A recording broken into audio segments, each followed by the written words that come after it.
Scrooge's chain is getting longer and longer and longer and longer, and Marley can see it and needs to come to him and tell him, now you gotta treat people better, because it's gonna affect you on the other side. Because I'm on the other side and I can see that, and I actually want to help you, because me being on the other side, if I help you, it'll help me.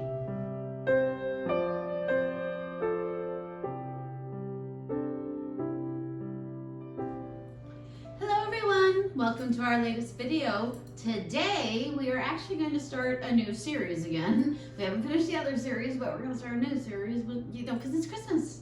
And we're going to start a series on Charles Dickens' A Christmas Carol, actually, and breaking it down into a spiritual sort of way. Before I begin though, if you could just like the video or subscribe to my channel if you haven't done so yet. That way I can know what content you want to hear and what videos that you are enjoying. And it helps me to better serve you. And we're going to start with the first ghost, which is not the ghost of Christmas past. It's Jacob Marley. We're going to start with Jacob Marley because actually Jacob Marley comes up in my readings as a verb. You can Jacob Marley this.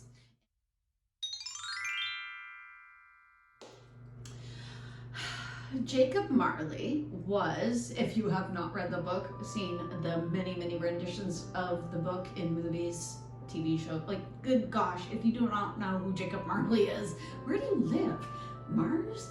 Anyway, Jacob Marley was Scrooge's partner, and Jacob Marley comes to Scrooge from beyond the grave to let him know that he has actually made it so that three spirits will be visiting Scrooge to try to save Scrooge's soul. That's what Jacob Marley is coming to do.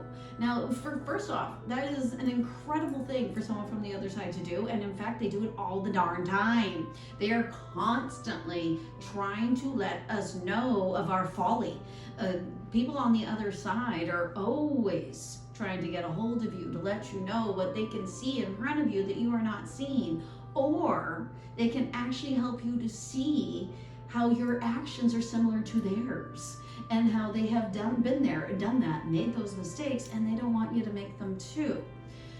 The other thing that Jacob Marley actually represents is actually the reason why he's doing this for Scrooge. And I see this all the time with people on the other side.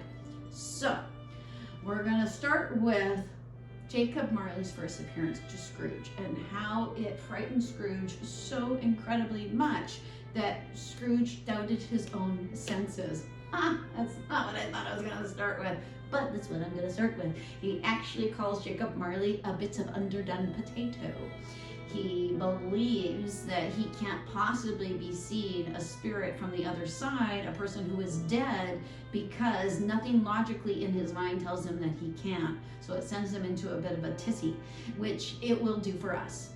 And in Charles Dickens' book, Scrooge goes into the tizzy and pretends he didn't know about it, even though he does know he knows about it, and goes to bed.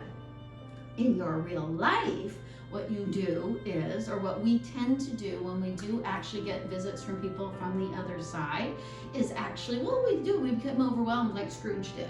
We actually make it a very, very, very emotional time for us, and we actually will tell ourselves that's not what's happening, and we'll try to logic it into something else, which really, you're just building something new to be upset about if you do that.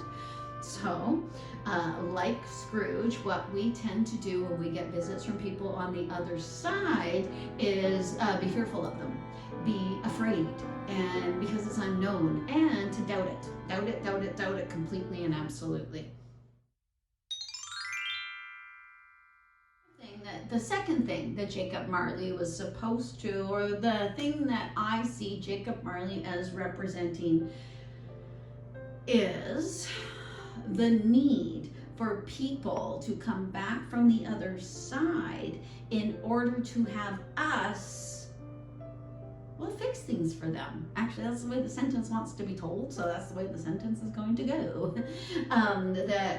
Jacob Marley actually represents that people on the other side that we are related to, that we are, well, see, because Jacob and Ebenezer were not related, but other than each other, they didn't have anyone. So by that idea, I can put them into a relation, I guess, because, well, Scrooge was Marley's chief mourner. He also lives in Marley's house after Marley dies. So yeah, it's kind of like a family thing, a passing on, and their business was actually kind of their legacy. That's the thing that they thought that they were bringing into the world. So therefore, it's almost like their family in DNA, but it's not at all. So for these purposes, just suspend your disbelief a little bit on the DNA thing, because when it comes to your people on the other side, when it comes to real life, actually what you do for you, how you actually lift your own spirit, will help the people in spirit on the other side. Just like Jacob Marley's trying to get Ebenezer Scrooge to actually see what a poophead he is, so that he can change his ways, so that Jacob Marley isn't actually in such a terrible state on the other side. When Jacob Marley leaves Scrooge, he goes into the alley where you can see all of these spirits trying so very hard to help this woman and this baby in the freezing cold. Why the heck didn't Ebenezer just let them in? But whatever. In the alley, they're all trying to help him. I see that. I see people from the other side and their need to help us in our journey here as part of their penance on the other side. That they didn't do that great of a job when they were on this plane, so now that they're on that plane, they have to help us to do a better job, and then that will actually raise their position in the other side, because there actually is positions. There actually is not so much a hierarchy, and I do say hierarchy a lot, but it's more of a spiritual levels, of comfortabilities. When you figure things out, it's just like here. When you figured out living here, it's actually a lot easier to live here because you can make yourself more comfortable. It's the same thing with the other side. Now, the third and final thing that I believe Jacob Marley is to teach us and to teach Ebenezer Scrooge is the connection to people. That every action that you have, everything that you do is actually affecting everyone around you, and therefore the people around them. It's a butterfly effect. None of us actually exists in a vacuum. No man is an island. All these things are absolutely true. Every time you have a bad mood, you actually reverberate bad energy into the universe, and you actually can change the mood of someone near you. Even if they didn't hear you have your bad mood, they felt it. So what Jacob Marley is trying to teach Scrooge is, he actually says, line by line, yard by yard, talks about the chains that are hanging off of him, and each chain that is linked to the other link is actually another infraction on Jacob Marley's part.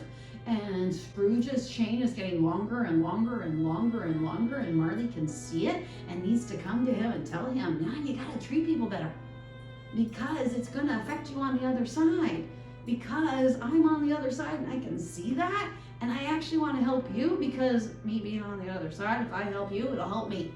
That's the whole gist of it, and it's actually the truth. It is the actual truth that people on the other side need us to do better for ourselves, so that we can actually help them do better for themselves on the other side, because we're connected to them, because we're all connected to each other.